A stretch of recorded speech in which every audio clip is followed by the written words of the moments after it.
Today we'll be reading from First Canto, Chapter 2, Text 28 and 29, and I'll be finishing this off, and I'll read the last the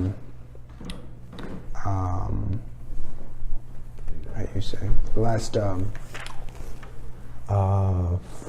paragraph.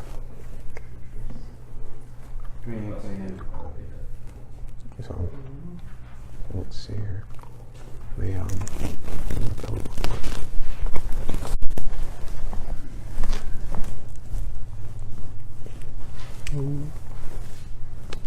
we go.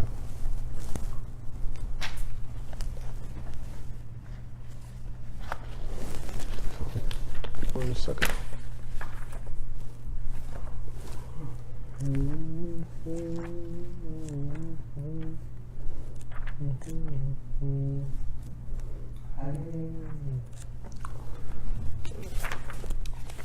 That's fine.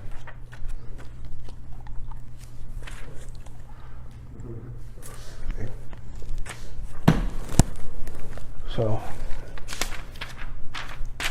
Vasudeva para Veda, Vasudeva para Makaha, Vasudeva para Yoga, Vasudeva paraya Kriya, Vasudeva param Ganam, Vasudeva param Tapaha, Vasudeva paro Dharma, Vasudeva para Gatihi.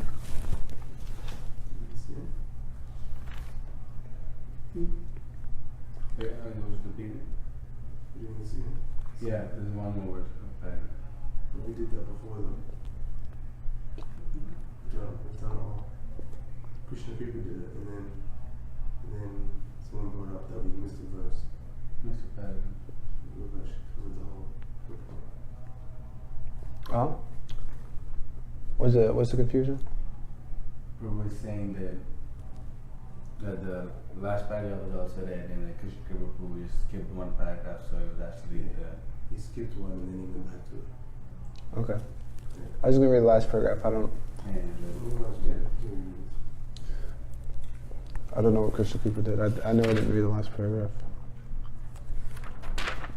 Alright, translation. In the revealed scriptures, the ultimate object of knowledge is Sri Krishna, personality of Godhead. The purpose of performing sacrifice is to please Him. Yoga is for realizing Him. All fruitive activities are ultimately rewarded by Him only. His supreme knowledge and all severe austerities are performed to know Him. Religion, dharma, is rendering loving service unto Him. He is the supreme goal of life. Alright, now I'll just go to this last paragraph here. This audio is working with it under, I think, huh? Is it fine? It's not working,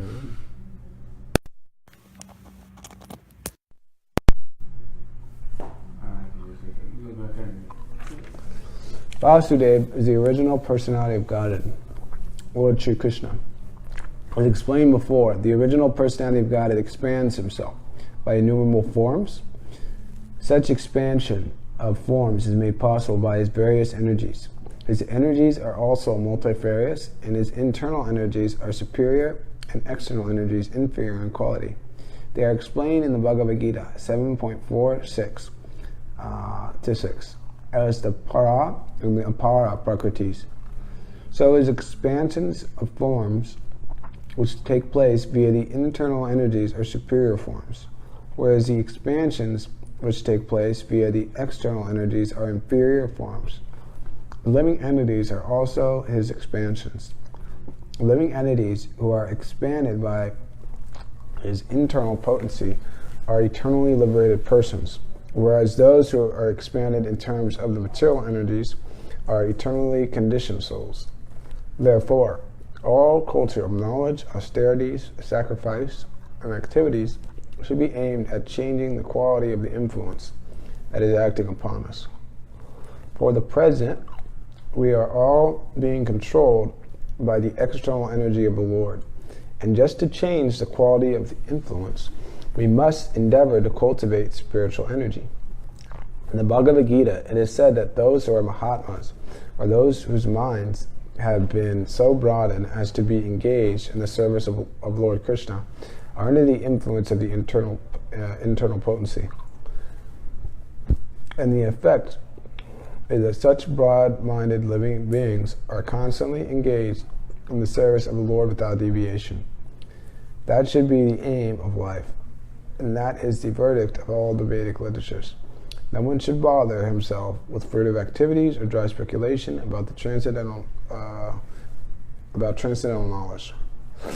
Everyone should at once engage himself in transcendental loving service to the Lord.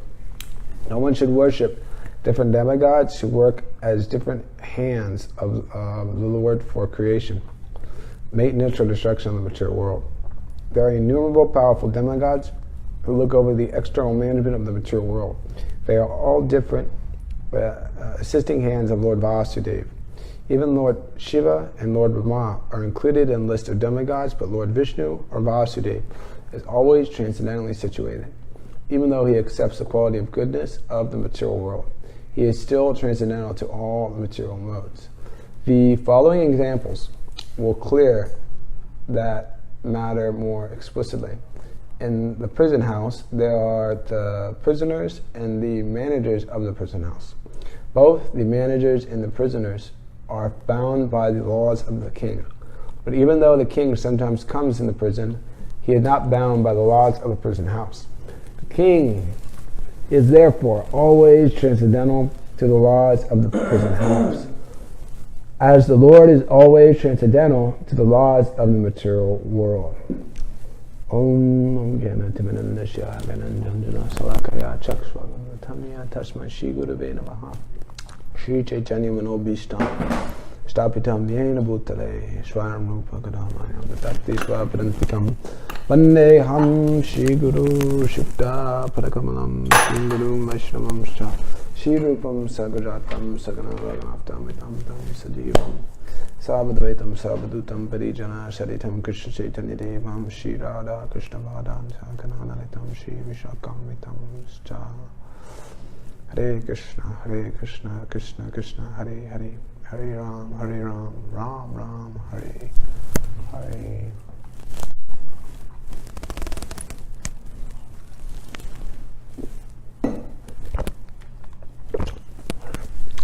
In the revealed scriptures, the ultimate object of knowledge is Sri Krishna, personality of Godhead.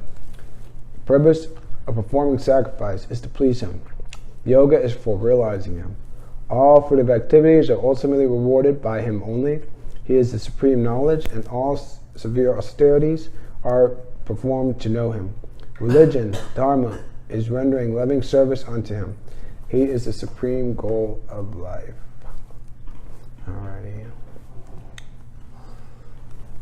So this is pretty clear. So when something is clear, it's to be understood that the person who's speaking knows what he's talking about.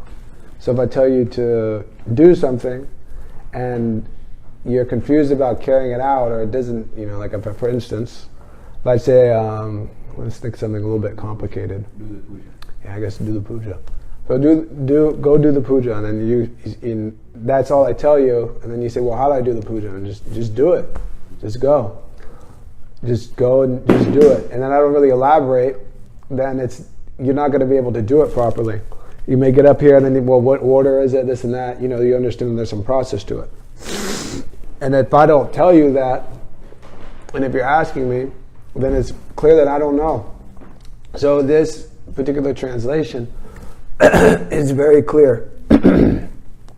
Saying, oh Krishna, it's saying that that all of these different paths and all of these different dimensions of knowledge, Veda, Yoga, knowledge, Tapasya, Dharma, that the end of all of this is devotional service, or not, was Vasudeva, ultimately culminating in devotional service.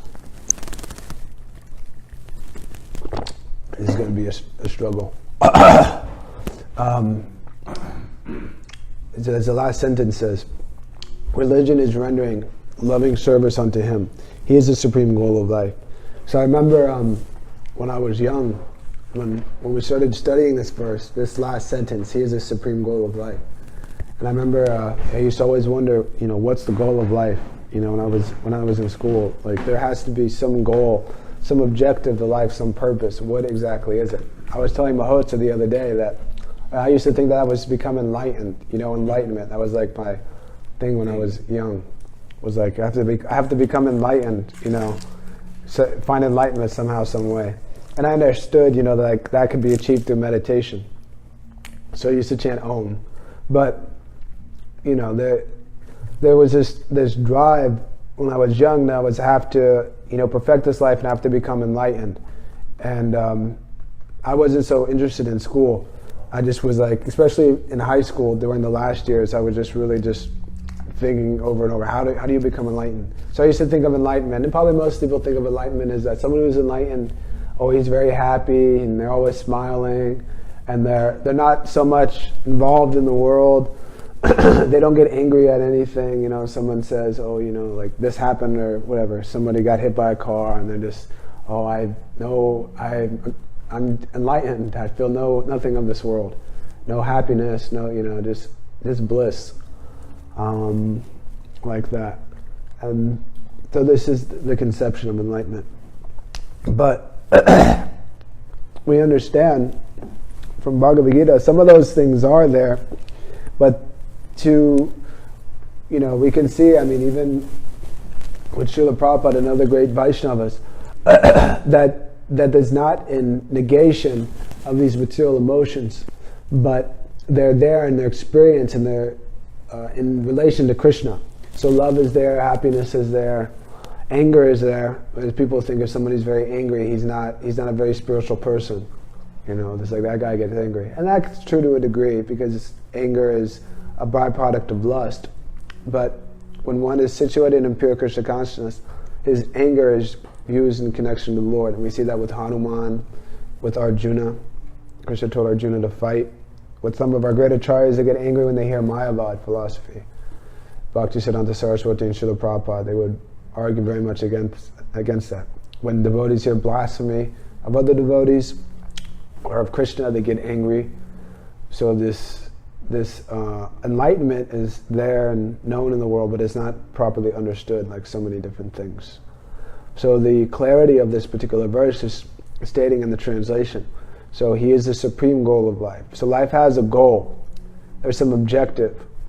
It's not just some wandering in the forest or some life just is. This is it, and you die. This isn't the conclusion. And not only is the goal of life Vasudeva, but the purpose of different things, of sacrifice, of yoga, of fruitive activities, the highest knowledge, severe austerities, they are all meant to know him. So whatever we're doing, we should check and understand that the goal of what we're doing is to understand Krishna, to become closer to him and to render service to his devotees. We should, and if we have that right consciousness in what we do, we have to have that consciousness, but we should also not just do something whimsically and then this is for Krishna or whatever. I'm going to take a vacation and go to the Bahamas and stay on the beach for 3 weeks for Krishna. That's not the proper understanding. We do what Krishna wants, Anukulyena Krishna Lusinana Bhakta Uchite, as instructed by the spiritual master. We do as we're directed. And then while simultaneously as we do what we're doing, we understand that this is for Krishna, and we cultivate that consciousness also, as under the direction of the spiritual master. As stated here in the revealed scriptures, the ultimate object of knowledge is Sri Krishna. So it's understood that if it's in the Vedas, that there's some direction and process to go there. So, talk a little bit about this particular. So Vasudeva is the original personality of God, Lord Sri Krishna. That's a big statement, because nobody knows who is God.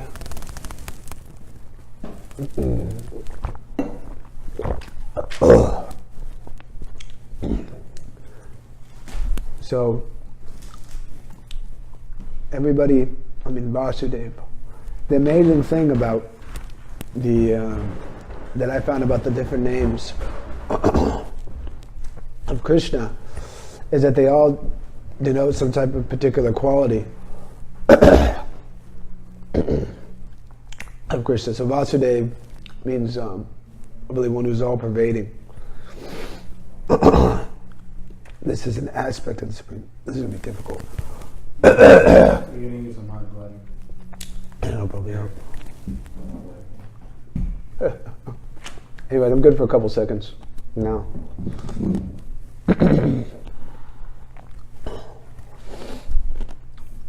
So there's different names of Krishna. And I don't know them all. Some of them that come up, Adiruddha, Pradumna, Shankarshan. All these beautiful names describe different qualities of the absolute truth and its features. So this particular sentence, Vasudeva is the original personality of God, Lord Shri Krishna. It's very clear. So as we were talking about in the beginning, clarity is a symptom of knowledge. So it's people read this, they can understand. And then the Prabhupada goes on to explain this even further. He talks about his energies. Because the absolute truth has different energies, multifarious. What's that verse? Prasya Shakti Vidaya Shrite Swabhava Gyana Balakriyacha. I forget the first two of that. But Samashite, something else. Anyways, so to describe that this Krishna is the absolute truth. He's completely independent. He has nothing to do. But everything is done by his multifarious energies. So there's Aladini, Shakti, Samvit, what's that? Sandini. So I'm not so, I know a little bit about those. So Krishna has these different energies in the working, internal and external energies. And this is the position of God, that everything is done so nicely, and he doesn't have to do anything. Just like, Prabhupada would make that point with different people, that you're so intelligent, you're so smart, why don't you make some type of machine or some type of mechanism that can go on producing and taking care of itself without any interference? People make these big machines or these cars, and the vehicles, they require maintenance further on. They need a conscious being to look after them. Like this watch, for instance. This watch, at some point in time, the battery will die out. So somebody has to open it up and replace it so it works again. But the spirit soul is going on and creating byproducts and producing and existing. Of course, it's existing on the energy of the Supreme Personality of Godhead, but it's existing in a way to where it doesn't require further maintenance, as a machine does. So this is done by the energy of Krishna. And then goes on to quote from Bhagavad Gita 7:4 to 5 and 6, explaining the para and the apara prakriti. So para is the transcendental energy of the Supreme Personality of Godhead, and apara is the inferior. So this is earth, water, fire, air, ether, mind, intelligence, and false ego. And the para is the spiritual energy, which is, like we were speaking earlier, Samvat, Handini, like this. And also the Tatastha Shakti, which is a jiva, and Krishna's energy also. So in the transcendental realm, there is earth, water, fire, air, ether, mind, intelligence, and ego, but they're of the para prakriti, of the superior energy. So the fire is not like the fire here. It's a conscious entity. And all these different things also. It's of a completely different reality. A dimension which is unperceivable, and we can get glimpses of it in the current material mundane consciousness. Just like, for instance, very simple to understand. If we had a TV here, and it was an old TV, a black and white TV, and I was to put on something, maybe a picture of, a video of New York, and then I were to ask you so what color was that building, or what color was that car, or that person's hair? It's black or white, because that's all you could see with the instrument of that particular television. So with the instruments of this particular material body, we can only see so much, and we can't really have so much of a glimpse into the actual nature of the spiritual realm. So Prabhupada generally would explain these things very simply and would say, just wait till you get there. Because there's very many things in the transcendental world which are completely unfathomable to our current existence. Try to clear this up, huh?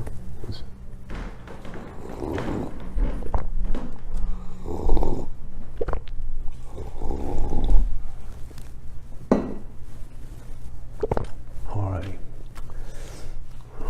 The Prabhupada makes a point here, and he also makes this point in Canto 4, Chapter 25, Text 25, I believe. And he makes a point in, I think, the last paragraph, that the living entity has a choice whether to be in the material energy or the spiritual energy. And then Prabhupada famously quotes in that verse, can either be a material hero or a spiritual hero.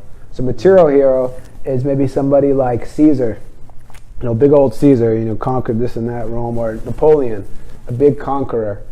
Or who's a big conqueror of the modern day, big man? Trump, or is big man, or even big man. I don't forget the person's name, but the leader of the Republic of China. So that's a big material hero, big man. So many people. Even bigger. There's people are famous. Whatever, Johnny Depp or somebody like this, or some famous musician. That's more of like a sex symbol thing. But the actual to be in power and to control and have armies and military under one's strength, that's of a different quality of fame, and is more. I guess you could say there's more ego can come with that, because then you have people's lives under your control. There's more intelligence takes for that also than just to be some. As Prabhupada said, this performing arts is Sudra, so to be some famous Sudra. Kshatriya has more responsibility. So to be a leader of a nation is of more responsibility than to be a big pop or actor, which is in this day is just based on sex. So these big leaders, like Trump and there he goes, G say G. So they,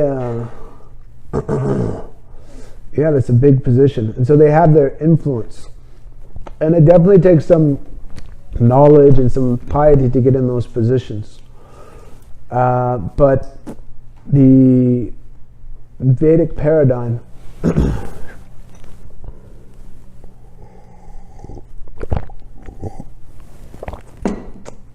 as we understand, is that these people that these positions by these great big material heroes were upheld by spiritual heroes like Maharaj Yudhisthira.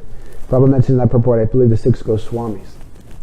So you be a big material hero or spiritual hero, and you'll be praised to be a big material hero in this world, because that's what people want.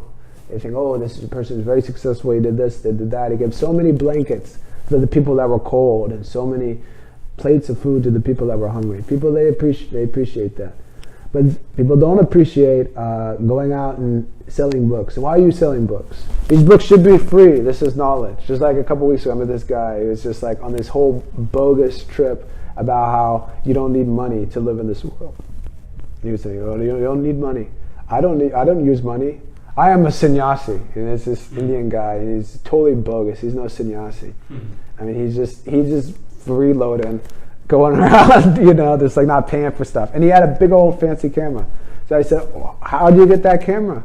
I said, you had to pay for that. He said, no, I didn't pay. And he was saying this and that. And I said, you may say that, okay, you can live your life and you don't need to use money and you don't need to pay anything and this and that. But there's other people, the people that made that camera, they were paid for it. And then the people, they sold it to somebody had to buy it. So you may be able to live this life without money, but other people in this world right now, they do. And he was still trying to argue, no. And I said, no. I was like, listen, you can't defeat that point. I was like, the people were paid to make that camera. And then he was, they just can't hear. But anyways, so so this is so people will praise, he's creating this wonderful bill plan which will stimulate the economy and provide very many jobs to the working class of America. How wonderful. What did Prabhupada say? That this job deficiency is due to this bogus currency. So the Varna Ashram is established, and there's these natural commodities there. And everybody's also, he said, everybody's being trained up like Sudra. They go to the college and they get some technical job or whatever. I mean, there's so many. They just go to the college and when they study business and they study this and study that, and they get out of college and they don't get a job. They go work at McDonald's. Yeah, McDonald's. McDonald's, Burger King, one of the fast food giants. When I was young, there was a comedian that made a joke saying that that you go through school and all these different years and things, but if he would have just dropped out at 14 and just applied to McDonald's, he was actually more qualified in the workforce than somebody that got a diploma because he has more years of experience of being a dog. Yeah. So they look for that too. So, but spiritual, nobody likes the spiritual hero. Oh, what do you know? Nobody. You're celibate? What? You're crazy. You must be crazy. What is the matter with you? What do you? When I sometimes when people hear, I mean, that how much that we sleep, they're shocked. What, you sleep that much? Are you okay? People, they were thinking when Prabhu was on the planet, and it's probably still so, that these different activities and this brainwashing, they were like, these people they're being what's the word? But they're being deprived of their good sense. They're suffering. Oh my God, they're suffering. They're celibate and they can only eat so many times a day, and they're going to go crazy. How are they going to survive? So Prabhu had to deal with this. And especially people these days, they think if you don't have sex life, you'll go crazy. Which, I mean, you have sex life, you do go crazy. It goes both ways, huh? Hare Krishna. And people go, everybody's going crazy, huh? So this spiritual hero is sometimes infamous. But people, they love these bogus spiritual heroes. They speak and they come. You have to be compassion. You feel compassion from your heart and you love. And you give that love to everybody. And you don't make distinguish. You come and how about this? You don't have to speak on compassion. You come, big seminar, I will hug you. In front of a whole audience of people, I will hug you. And you hug and all your problems will go away. And you feel the love. You feel my heart to your heart, and then all your problems go away. Oh yes, people love it. But it's bogus. The problem is that we're not lacking hugs or this or that, or when I was abused and I just need a good old hug. I need someone to hear me out. This is not spiritual. This is mundane. Because people don't know what is spiritual. They think so many things are spiritual. People think sex is spiritual. This is ridiculous. Or they go out and being with nature, being in the, I saw some raccoons and I saw some eagles. It was so spiritual. I was in the forest and I was camping. Ooh, and there was fire. So this isn't spiritual. What's spiritual, as we were speaking earlier, is to be engaged in the activities of Bhakti Yoga and to understand the constitution of the soul and to have glimpses of that, Satchit Ananda. And also to have the spiritual has to be checked with Shastra also. So the realization to see, does this agree with Shastra? Guru, Sadhu, and Shastra. Is this correct? Because we may be passing off, just like Prabhupada says in one purport, that sometimes people, they have these hallucinations and they take them as spiritual. So somebody may go and, generally, I mean, nowadays the famous one is, I think it's called peyote or something. Yeah. And people, famous in ayahuasca. Yeah, peyote and ayahuasca. Not so much, I don't know, people taking LSD so much these days. But they go and they take that and they go and had a spiritual experience, and then a shaman came to me or a spirit wolf and took me across the land, and he was my spirit animal. And they see that, I mean, they may have some impact on their consciousness, but it's not necessarily so spiritual because it's still in the apara prakriti, because one is using substances. So Srila Prabhupada, I don't know if Prabhupada coined it, maybe he did, but the famous quote of, what is it, stay high or something like that. Stay high forever. Stay high forever. So No one coming down. no coming down, because people take these substances and then they go up and then they come down, and then they're usually miserable when they come down. Also, another famous drug, which they should change the name of it, ecstasy. So people they take ecstasy and then they go wild, and they feel, oh, I'm so happy. Life is so amazing. It's so to taste and to touch, and all the senses become heightened. Like the Somaras and the heavenly planets. And so people take it, and I used to know people that they would take it growing up, and they'd just be annoying pretty much. Just, everything was so amazing, life was so amazing, water so amazing, it was just like ridiculous. The sense gratification just becomes heightened, and then everything's amazing. Mundane things become just so great on these substances. And then so they would take, and then they would come down, and I want to kill myself. So it's like, this is the other extreme. The high expensive ecstasy, and then the separation of the. You have some comment or something? Else?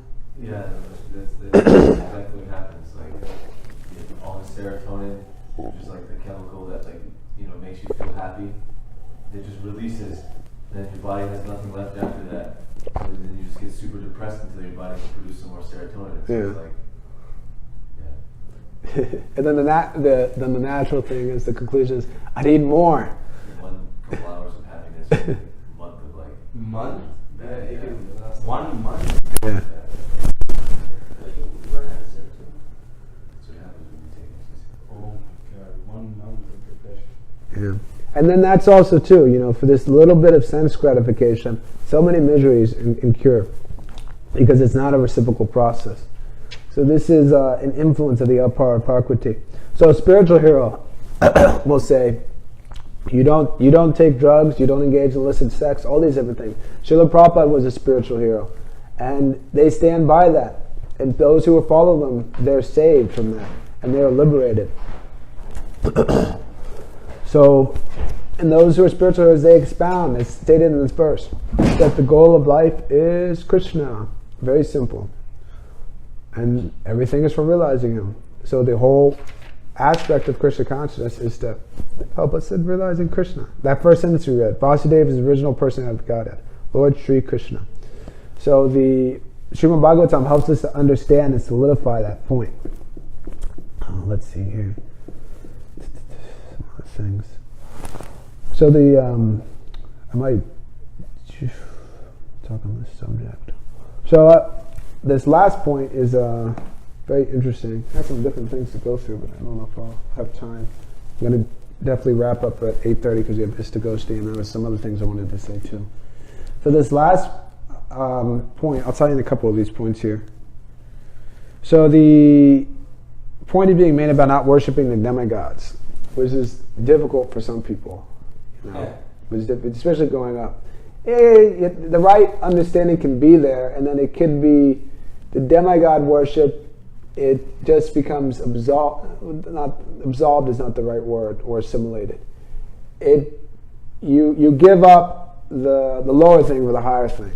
So like for instance, I know that this may not be the best example, but it's an okay example. So Mahotsa. So I want to please Mahotsa, or I'm serving Mahotsa, and I know that if I'm serving our Guru Maharaj, Mahotsa will be satisfied also. And the same thing for Guru Maharaj. But generally, we work together to serve, Bhakti Vikas Maharaj. And so the demigods, we serve their boss, which is Krishna. And everything's taken care of in their side. Very simple, very easy point to understand. And none of us have a trip on worshiping the demigods, so we don't need to get all into that. But some people it's very difficult. That's why they have all these different temples. They go to the Durga temple, they have Durga, Ganesh, Shiva. They got Ram. I mean, they got everybody. But then it's confusing. You go in and it's just like, who is supreme? Yeah, the book, who should be. Yeah. Exactly. And if you don't have knowledge and you go in there, it's confusing. And then it's just, And then it looks like Durga Supreme because it's the Durga temple. And I bet she's right in the middle. She's probably right at the end of the hall. Yeah. And then that looks like and then whoever, And then they go in, and then the Durga, the Sevas, I wouldn't say Sevas not even the right word, the Durga worshippers, and they hold Durga supreme. Anyways, so the Prabhupada makes the point about how you have a prison house, you have prisoners, you have the managers of the prison house. So the prisoners are in a pretty bad state because they're in jail. They're living in prisons, and there's just there's not too much freedom in the prison house. And you've been to a prison. I've been to a prison also. What prison was that? Was that like a state prison? Or? Camp, Texas correction camp. It was like for the top level. Yeah, it was a pretty heavy one. Just to get in was like. Oh my God! You had to take off all your stuff, and one time I went. One of our godbrothers, he had to take off his Brahmin thread. What?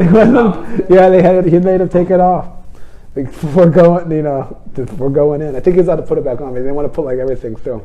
So just to go into that thing, they put you. You have to drive an hour or two, in the middle of nowhere, and then you go to this place, and then they put you in a box, and then the door shuts and locks it, and then they open the other one so you can come in, and then you go in, and then you have to get searched, and then this and that, and then you go into another room, and then they write your name down, and you go into another place, and then you get into the prison, and then you go to the room. It's a big thing to get into this prison. We expect to get out, with the famous people trying to break out of prisons. Sometimes they do get out. But anyways, so the prisoners, they ain't got much freedom in there. They're so limited. But then the higher step above the prisoners, of course, there's first class, second class prisoners, assisting the managers. But then you have the managers they have more freedom. They kind of come in and out of the prison a little bit, and they can they're not under punishment, so to say. They're kind of in charge, at least in this example. The demigods is being explained. They're the managers of this example. They are punished to a degree, but they have more freedom. They're still in the prison house. And so above that is the king. Because if the manager goes and decides to do something, I don't know, just whatever, to break the law, he'll go into prison also. He'll go behind those bars. But if the king does something, the king won't be punished because that's Vedic law. The king and the Brahmanas, they don't do any wrong. That was the big problem, as we'll read in the later chapters, that Maharaj Parikshit wasn't to be punished for throwing the snake garland on, what was his name? No, not Shringi. His son. I forget Shringi's father. Anyways, that'll come eventually. So Maharaj Parikshit wasn't to be punished. Vena too. They didn't want to punish Vena, but he was just being so rascal that they had to make a choice. That this is, he's just blaspheming Vishnu, and he's just going to go to hell. So let's just, he's got to be taken out. Take care of him. So the king does no wrong. So the king is Krishna. He's transcendental to the laws of the material world, and he's not bound by them. And so in that way, Krishna is free. Some other stuff I'm going to read, but I don't even think I have very much time for it. And there were some other points I want to read. Let me look at my notes here real quick. Let's see. Some other things to cover. So, this is another good point to make, and then the last thing. So, the living entities, so it's being stated, so they're in the prison house.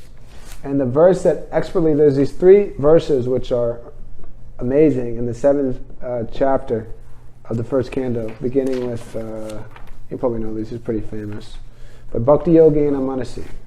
Samyak Prahite Malay Apashyat Purusam Purnam Mayam Chatarapashrayam. So that particular first line is Bhakti Yogena Manasi. So it means to link up the mind with devotional service. So as being stated in here, that we have a choice to be in the material energy or the spiritual energy. Prabhupada makes that point here, and then that's kind of the conclusion with the prisoner. So the prisoner has a choice in the jail. Okay, I can stay in this prison and be Mr. Boondocks, or I can or I can rectify my behavior and become a well-behaved citizen again. So the beginning steps of doing that is fixing the mind in devotional service. And if we do that without any tinge of materialism, Vasudeva here is stating He saw the absolute personality of God along with his external energy, which was under his full control. It probably makes the point in the purport they were side by side. So if we can, Side by side or like behind? like next, yeah, like right, he saw the personality of God and then Like right a next. shadow. Yeah.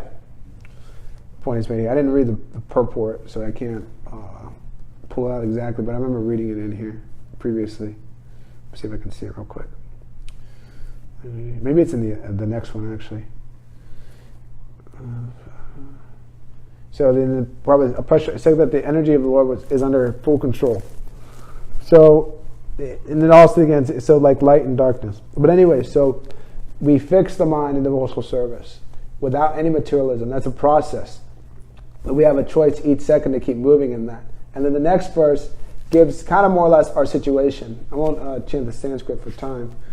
But the translation is, due to this external energy, living entity, although transcendental to the three modes of material nature, thinks of himself as a material product and thus undergoes the reactions of material miseries. So that's this problem. So we fixed our mind. So the mind has to be fixed on the lotus feet of Krishna, bhakti yoga. But it's not. Due to the external energy, it's fixed on the body. And then we begin to think, aham mameti, I'm this body. And then as a result of that, born again, die again, born again, die again. Accepting all these different material bodies. And then we undergo. I mean, it's so short, so succinct, but it describes the living entity suffering condition. And Prabhupada gives this amazing purport, which is just like, I can't wait till we get over here. It's an amazing purport, probably the first sentence. The root cause of suffering by the materialistic living beings is pointed out with remedial measures, which are to be undertaken, and also the ultimate perfection to be gained. All this is mentioned in this particular verse. So the problem, the root cause of suffering is given, and then the next verse is a remedial measure. Anartho pashanam shakshad bhakti yogam and hokshaje lokashya janto vidvam chakre savata samritam. So those miseries that the living entity has, which are superfluous to him, can be directly mitigated by the process of devotional service. But the massive people do not know this, and therefore Vyasadeva compiled this Vedic literature, which is in relation to the supreme truth. So Vasudeva, out of real compassion, a real spiritual hero, compiled the Śrīmad-Bhāgavatam for the benefit of all, and gave these instructions by which we can realize who Krishna is and who we are, and engage in that process side by side. And we should engage ourselves 24 hours a day. And the question is, how do I engage myself 24 hours a day? My mind is wandering here, my mind is wandering there. If we realize our mind is wandering, we bring it back. We try to remember Krishna. Maybe a little artificial at first or whatever. The mind thinking some nonsense, or I don't know what. I mean, the mind thinks so many things besides Krishna. So we think, let me chant Hare Krishna, or whatever. Try to hear. I mean, we may finish our rounds. Just because we finished our rounds doesn't mean we can't chant Hare Krishna. But I chanted my 16 rounds. It's like, well, I gotta, whatever. Yeah, exactly. It's locked away. We could still chant. We can chant Hare Krishna, Hare Krishna. We need to, chant on japa beads. I mean, we chant our 60 rounds on the beads, but we could still chant the mind's being rascal, or we could try to hear some lecture or something. Engage the mind. Engage the body also. Engage practical service. Needs to be done cleaning or something. Reading. And just making that endeavor. Prabhupada says, I think it's in 1865, Mamana Baba Bambakto, that we have to utilize our intelligence to engage ourselves 24 hours a day. So there may be some particular aspect of devotional service that we like more. Maybe we like reading more, or we like chanting more, or we like cleaning, or we like this, or we like that. We should do the needful. I mean, Prabhupada said we should read the books every day for at least an hour. So we should definitely read. But if there's something we like, maybe we like following Srila Prabhupada or something, we can do that to engage the intelligence. Because the other thing is that if we're thinking of sense gratification, which is the inverse, Prabhupada makes a very nice point in a verse that Krishna Kripa Prabhu read the other day. And it's a very revolutionary point because it's extremely important. And I'll read it here, and then I'll probably have another point I want to make also. So Prabhupada says here, so the translation of the verse is, when one mind and senses are attracted for sense objects for enjoyment, the mind becomes agitated. As a result of continually thinking of sense objects, one's real consciousness almost becomes lost, like the water in a lake that is gradually sucked up by the big grass straws on its bank. And the Prabhupada makes this amazing point, which is, let's see here. So, I'm going to start.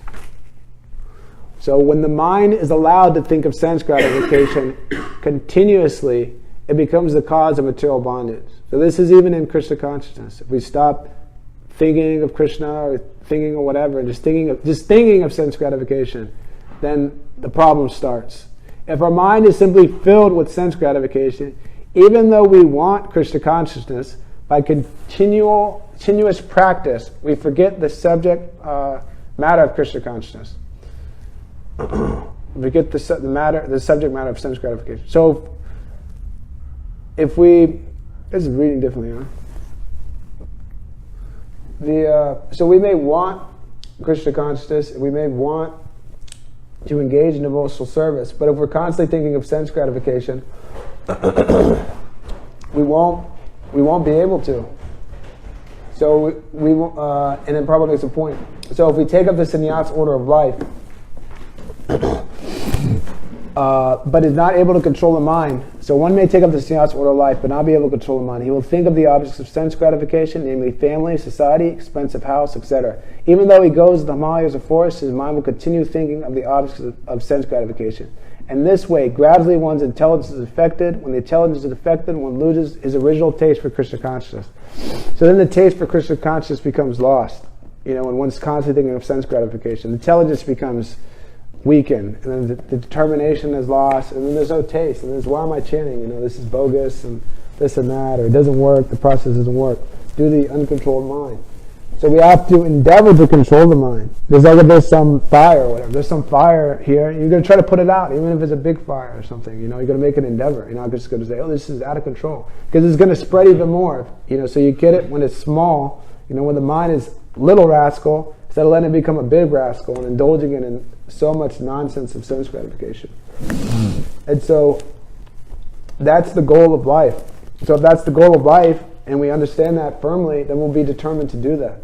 And if we're determined to do that, then nothing will get in our way. And if things get in our way, they'll just make us stronger, because those obstacles will overcome. So we have to practice, and there may be some setbacks or drawbacks, but we shouldn't give up or think it's impossible. Because what's impossible is to conquer this material energy and to be successful. That's impossible. And that ends in just a hard struggle for defeat. So I'm going to wrap up there, and there was just one last thing I wanted to say. It's a couple of days ago, the devotee Kaliyaphani Prabhu left his body suddenly, and there's an article posted on Dhanavats, and my Guru Maharaj, Bhakti Vikas Maharaj, spoke on this morning. I didn't hear it yet, but it gave a tribute to him and spoke a little bit about him. I knew him a good bit. I had his association somewhat here and there in Alachua. I remember there's different devotees I remember when I first joined associating a lot, being around with. I'm kind of more of a shyer person, so I kind of just like in the background, and I just kind of more in the background and just kind of associate with other devotees here and there. But I remember, one thing I remember particularly, I just kind of go with what I remember, is, I remember he used to really lead these amazing Harinams. He used to always go out on Harinam. There was like a group of devotees in Alachua. He was one of them, Adikarta, and other devotees that would regularly go out. What was his name? Guru Bhagni. There's like a whole little crew that would go out. He would always go out, and there was usually every Friday they would go out, and they would do different things, but usually I would go to the Friday one because it was right by the preaching center in Gainesville. And I used to really love his kirtans. I had my favorites up there, especially he was up there also, and he was really amazing. And he would really sing with a lot of devotion and enthusiasm. And I always remember too, especially when I was going to the Alachua temple in the morning for Mangalarti, he was generally always there. If he wasn't there, he was, if he was, he would attend the full morning program. He was always like listening, even if he wasn't there, he would work hard. He did a lot of work in the Alachua temple, especially with the trees and different things, going on book distribution. He actually, to my understanding, he was really helped Josh out a lot when he first joined. He took him out on book distribution and everything, encouraged him to come here, and Brahmachari Association, encouraged him to go out and distribute books on the streets. That's where one of the places I first met Josh. He used to go on the streets, encouraged him to come with me. out on traveling Sankirtan. And he would spend some time, I believe, in Canada also when it got too hot down here in the summer, and he would travel around and different things. And he was like a real solid guy at the temple, and he was really appreciated for that, all the different things that he would do. And right before, previously before coming, he came to the Sherman Fortune camp, and he did association a little bit here and there. He was also he was in charge of a lot of different plays at the temple. And like that, and he was an actor. You can see some things on YouTube. There's some of his works are on there, and some things like that, and some different plays. One of the so particularly the I went to associate with him and sit down with him and take prasad one of the last times I was in Alachua, which was it was right before the camp, so sometime like August, something like that. And I had to give him class there recently. And he was just really encouraging me, just to stick with Krishna consciousness and that. But the point he was trying to make to me was that just stay brahmachari. And he was just saying there's no need to get married and just to engage fully. Why change anything? This and that. And he was just really trying to encourage me in that angle and just to keep distributing books. And this is where it's at. This is the life to be. And everything's perfect. Don't change anything. And it was really encouraging to hear. I mean, specifically at that time also. I mean, I had a lot of respect for him, especially just because of his, just seeing him serving and being so steady over all the years, and so many different Rath Yatras I remember seeing him at, and Harinam, and just remember him leading Mangalarti one day was very ecstatic and just so enthusiastic. And he imbibes. The thing is, the main thing, he imbibed that mood of serving Srila Prabhupada in pleasure.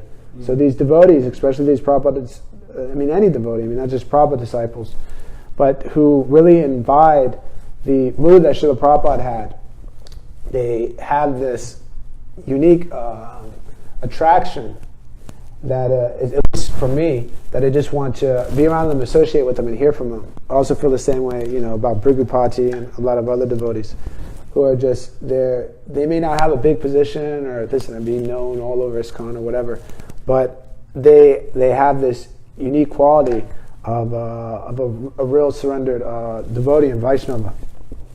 And so, and he also came to the camp, and my Guru Maharaj also, he joined in, I believe, 75, and he was in charge of the Sankirtan, and he traveled with my Guru Maharaj also, distributing books all around. And he was also helping my Guru Maharaj in editing one of his books, maybe some more, but specifically I know Srila Prabhupada's Mood and Mission. And he liked him a lot. And I'm definitely going to miss his kirtans. I guess Krishna made the arrangement that he came to the camp and he made some nice ones there. And I was just thinking that I wish there was I don't know if maybe there's some recorded somewhere. They get to hear his kirtans again, and I'm really gonna miss him a lot. I really liked him, and he was a great devotee. So, and I'll definitely remember his mood and his surrender throughout my life, and I hope that I can imbibe that. I think that he would want that for me also, just to keep surrendering and keep going forward, and just staying simple and staying pure. And I'm sure there's other devotees who around that. There's so many devotees that appreciated him, and who are also lamenting this great loss. But Krishna has a plan, and Krishna is where he's taking him, I don't know, but wherever he'll go, he'll be steady and serving and have a really good attitude. So, anyways, I'm in there. I'm not going to take any questions today. So. Ramana also said that he's so strict as Kaliyaphani Prabhu's father. Yeah. Yeah. So, a lot more can be said. Yeah, a lot more can be said. Gurudev said, all these devotees will say something. I'm sure there'll be this talks and everything. I'm nobody, but the other devotees will say and speak. Yeah.